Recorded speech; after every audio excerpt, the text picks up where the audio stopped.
Obrigado pelo convite, desde logo. É uma honra estar aqui hoje com vocês. Você pode fechar. Eu dialogo nesse paper com, eu diria, mais com o professor Caio Túlio Costa, que falou ontem, do que com o professor Pavlik, que eu não conhecia a palestra que ele faria hoje.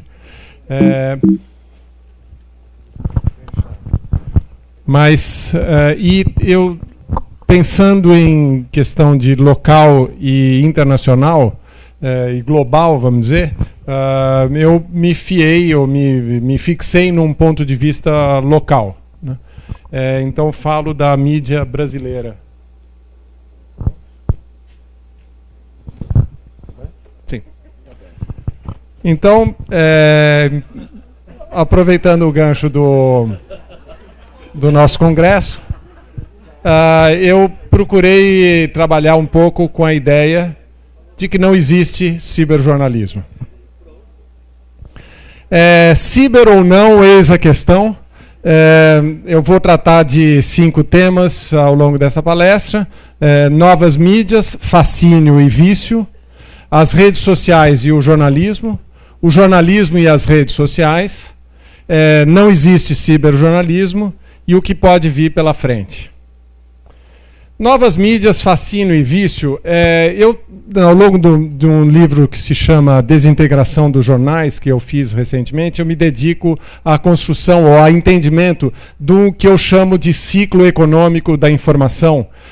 E sobre isso procuro fazer, quer dizer, como evoluem os meios à medida que eles vão surgindo, uns após os outros, e no primeiro momento todos eles nascem como veículos ligados à ciência e, portanto, financiados pela pesquisa científica. No momento posterior ao ambiente universitário ou artístico, e ainda assim financiado por pouco, normalmente por mecenato, e de repente, quando ele encontra uma forma, um ciclo econômico de sustentação, e ele cresce para a massificação, então ele normalmente é saudado, é visto como um vício.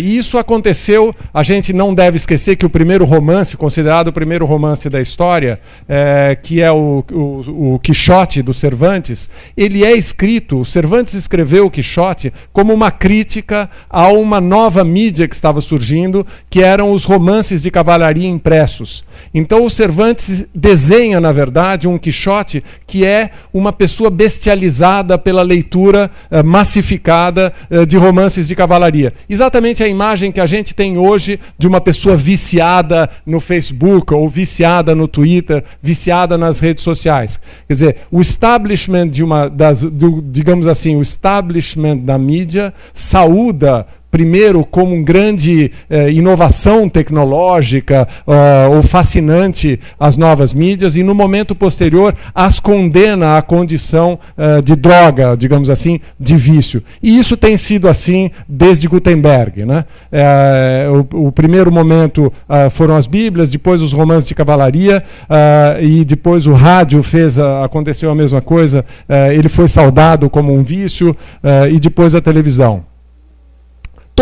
Todo meio novo faz o que eu chamo de fagocitose de meios, quer dizer, ele se apropria daquilo que dá audiência nos meios anteriores. Então o rádio foi jornalismo, foi teatro, foi orquestra, porque esses eram os ambientes que tinham sucesso nos meios anteriores. A TV foi tudo que fazia sucesso no rádio, a TV se apropriou e explorou.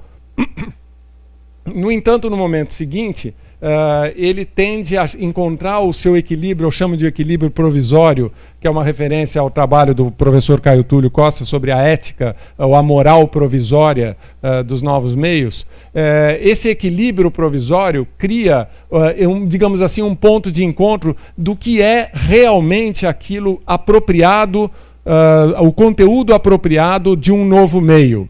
O exemplo típico que eu acho que a gente pode citar é o da novela de televisão, face à novela de teatro, a novela radiofônica, que decaiu e sumiu. tá certo?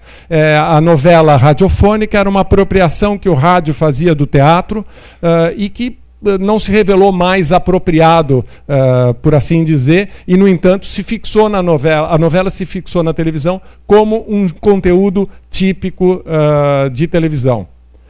O jornalismo está decaindo de audiência em todos os meios eletrônicos. Quer dizer, o Jornal Nacional perde audiência na televisão, os sites de internet, os sites jornalísticos na internet perdem audiência e perdem relevância, as TVs como CNN e outras perdem relevância também.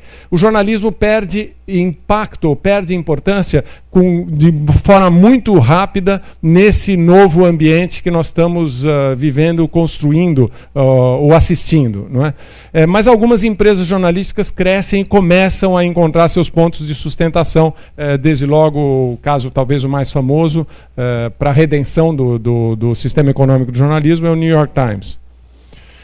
Nesse momento digamos, de revolução que nós estamos vivendo, eu acho importante voltar, mais ou menos, eu cito aqui o Paulinho da Viola, que tem aquela música, no momento de revolução da música popular brasileira, quando entrou na música popular brasileira a guitarra, ele, dialogando com quem queria usar a guitarra, ele disse, bom, ok, eu aceito o argumento, mas não me altere o samba tanto assim.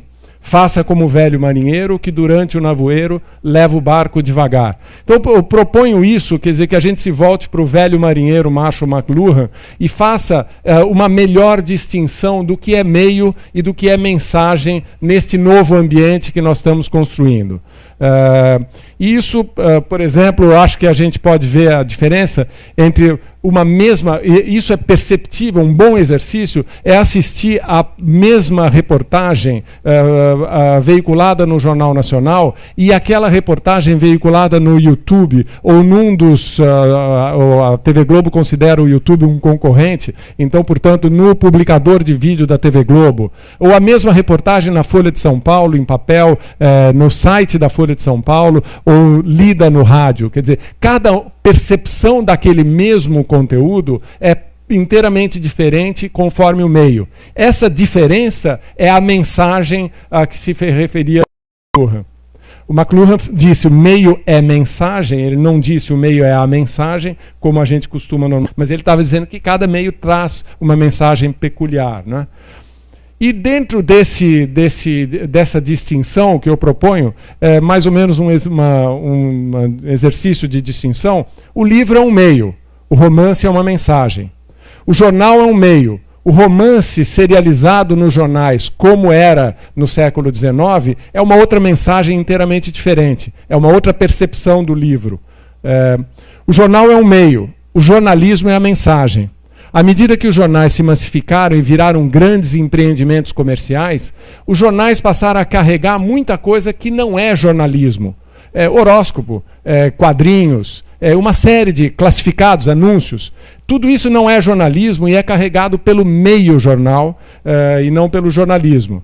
E exatamente o que mais sofre o impacto das novas mídias hoje, o que está sendo destruído, para ser mais exato, nos jornais, são o não jornalismo dos jornais. Então a morte da publicidade que está matando os jornais e não a morte do interesse do público pelas notícias, por exemplo, né? A TV é um meio, a novela é a mensagem, o telejornalismo é mensagem, o filme é mensagem. Então, o Netflix é uma empresa que explora formas de veiculação de mensagens pela TV. Ele não é um meio, mas também não é uma mensagem. A internet é um meio composto de meios, linhas telefônicas, computadores de diferentes formatos, browsers, etc. Isso quer dizer que sites de jornalismo, empresas de mídias sociais, sites de músicas, sites de imagem em movimento, tudo isso são empreendimentos que exploram formas de veiculação de conteúdos na internet. São meios de meio e não mensagens. São formas de explorar o meio, não importa o conteúdo que transmitem. Isso posto, o que é o jornalismo? O jornalismo é uma expressão microcósmica da esfera pública.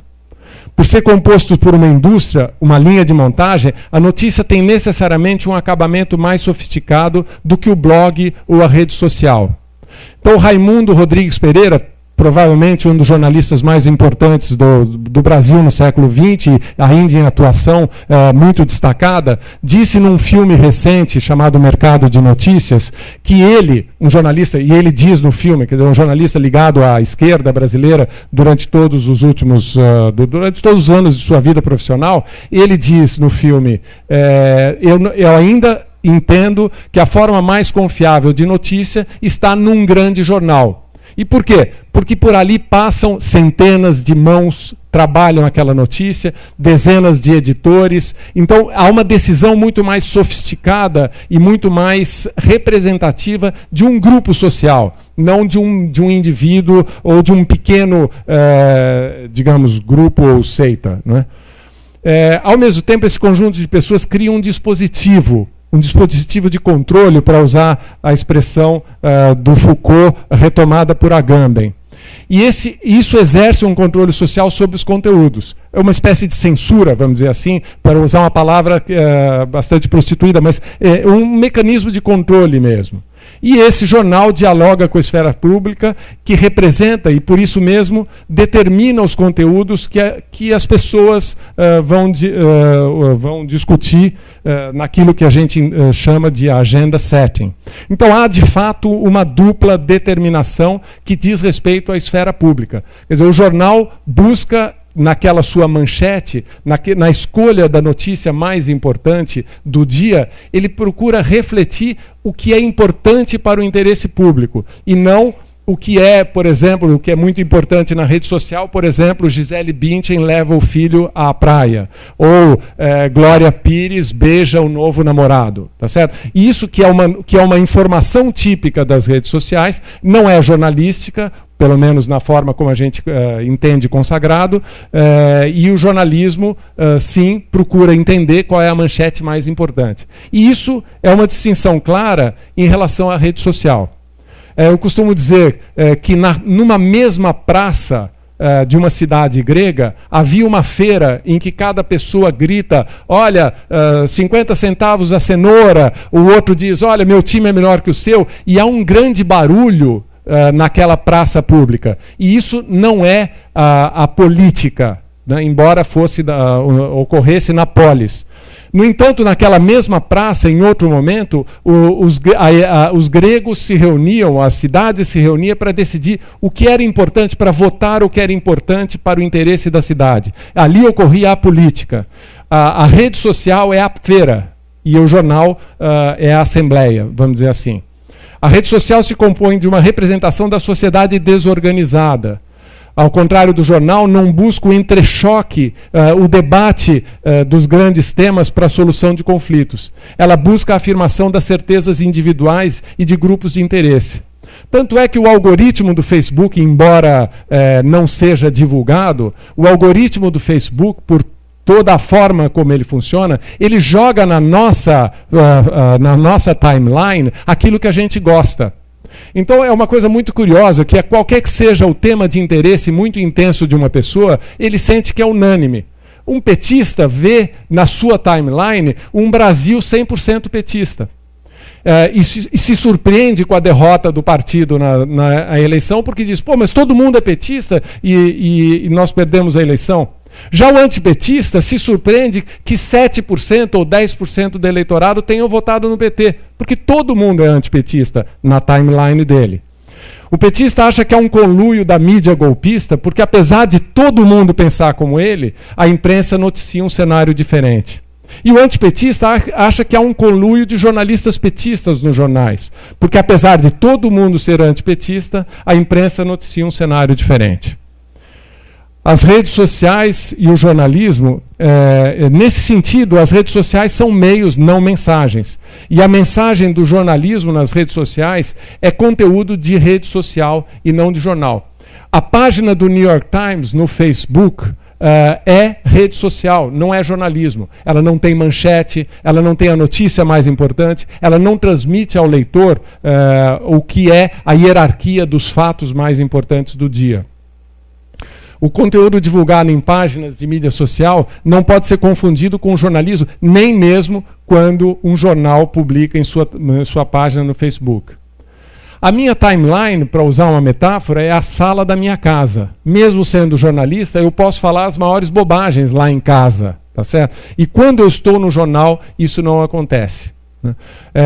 No Brasil, a média de usuários, a média de amigos por pessoa no Facebook é em torno de 150 a 200 pessoas. Quer dizer, esse é o tamanho da festa que eu dou lá em casa, digamos, na sala da minha casa, quando eu escrevo alguma coisa na timeline. Na minha festa, eu posso dizer o que quiser para aqueles meus 200 amigos, tá certo?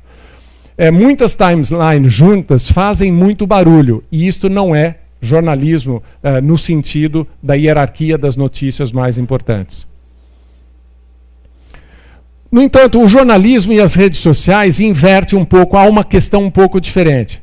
O jornalismo hoje está muito influenciado pelas redes sociais. Os jornalistas chegam na redação e dizem, você viu? Está todo mundo comentando tal coisa e etc. E isto contamina o jornalismo, de alguma forma, com a prática das redes sociais. Isso é sensível na radicalização e também nos termos, muitas vezes, não formais, não protocolares, do colunismo político nos jornais. Os colunistas políticos, mais e mais, estão escrevendo como escreviam até pouco tempo nas suas timelines. Isso é um lado negativo, o jornalismo está se contaminando pelo comportamento das redes sociais. Um lado positivo, o jornalismo tem acesso a produtores de informação em velocidade nunca antes alcançável. Quer dizer, no momento em que acontece um atentado em qualquer lugar do mundo, dali a uns minutos no Facebook alguém postou uma foto e com isso o jornal tem acesso mais rapidamente ao que as pessoas estão contando nas suas casas, vamos dizer assim, ou nas salas das suas casas. Um lado negativo é que ficou muito fácil manipular informações, porque o que eu vejo de um fato que aconteceu não necessariamente é a ponderação jornalística daquele fato. Eu ponho a notícia tal como um dos lados em conflito, por exemplo, está divulgando. Um lado positivo, as redes sociais discutem e reverberam o jornalismo em 70% dos posts relacionados a temas públicos. Para citar algo que você falou agora há pouco, quer dizer, a timeline de 1,5 bilhão de pessoas está repercutindo, na verdade, notícias de jornal. Toda vez que alguém no Facebook discute um tema público, ou seja, que não é eu estou namorando a Marli ou alguma coisa que diz isso, nasceu a minha filhinha, tá certo? Toda vez que eu falo de um tema público, 70% dos casos as pessoas pegam uma notícia de imprensa e forwardam com um pequeno comentário. Vocês viram isso? Olha que absurdo, alguma coisa assim, mas carregam juntos, em 70% dos casos, uma notícia da imprensa. O que mostra que há um caminho pela frente na preservação, na recuperação do interesse pelo jornalismo. Um dado interessante a acompanhar, eu acho, é o fato de que o Twitter, uma rede social, uma empresa decadente do universo das redes sociais, no entanto, o seu mecanismo físico tem servido para a cobertura de veículos de imprensa em tempo real. Os jornais, inclusive os sites de jornais, estão eliminando cada vez mais os seus mecanismos de cobertura em tempo real para publicar coberturas em tempo real usando o Twitter. Não existe ciberjornalismo. O termo ciberespaço foi cunhado por William Gibson no livro Neuromancer há mais de 30 anos. Ele entendia que as pessoas se conectavam em rede, iam para a rede, para o ciberespaço, e lá, fora da realidade, se encontravam fora do seu cotidiano e ali interagiam. Por isso, o ciberespaço e por isso um espaço alternativo ao da realidade. Em 2007, ele deu uma entrevista ao Washington Post em que ele disse que o termo não faz mais sentido. Por quê? Porque a conectividade é a norma hoje e a desconexão é a exceção. Então, nesse sentido, não existe mais o ciberespaço. Todo espaço é ciberespaço. E como todo espaço é ciberespaço, nesse sentido, também o jornalismo tende a ser, todo ele, ciberjornalismo, vamos dizer assim,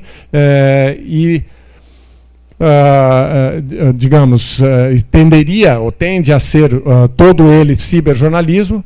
Agora, no entanto, ao falar principalmente do jornalismo brasileiro, mas do jornalismo mainstream no mundo inteiro, o jornalismo até hoje não está acompanhando a evolução tecnológica que pauta os outros instrumentos. Quer dizer, o grande desenvolvimento, o grande motor do desenvolvimento das mídias no mundo hoje são empresas ligadas à tecnologia. E como essas coisas todas, essas novas mídias, tiraram relevância e receita das empresas jornalísticas, as empresas jornalísticas não estão conseguindo acompanhar a evolução tecnológica. Então, apenas migram para as novas plataformas o conteúdo essencialmente o mesmo que elas já produziam e, principalmente, broadcast, ou seja, o emissor, a empresa jornalística como emissora de conteúdos e não realmente interagindo a todo tempo com o universo dos leitores. O que pode vir pela frente? Nos próximos anos, quando se consolidarem novos meios e seus conteúdos, novas formas propriamente cibernéticas de jornalismo deverão surgir. Podemos ver sintomas, mas não podemos saber o que eles vão ser ou conter, exatamente porque o disruptivo é o que quebra paradigmas.